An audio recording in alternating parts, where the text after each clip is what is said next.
अस्सलाम वालेकुम प्यारे बच्चों, आज हम तारीख़ की मालूमात हासिल कर रहे हैं।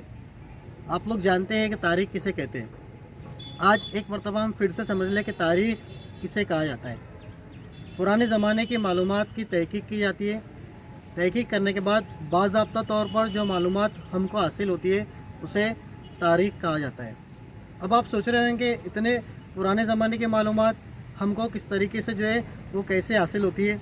तो आपको बता दूं कि ये तमाम तर मालूमात हमको तारीख़ी माख़ज़ात के ज़रिए हासिल होती है। तारीख़ी माख़ज़ात कौन कौन से हैं, कितने हैं, इन सब की मालूमात हम आज नवम जमात के पहले सबक तारीख़ के माख़ज़ इसमें हासिल करेंगे। शुक्रिया।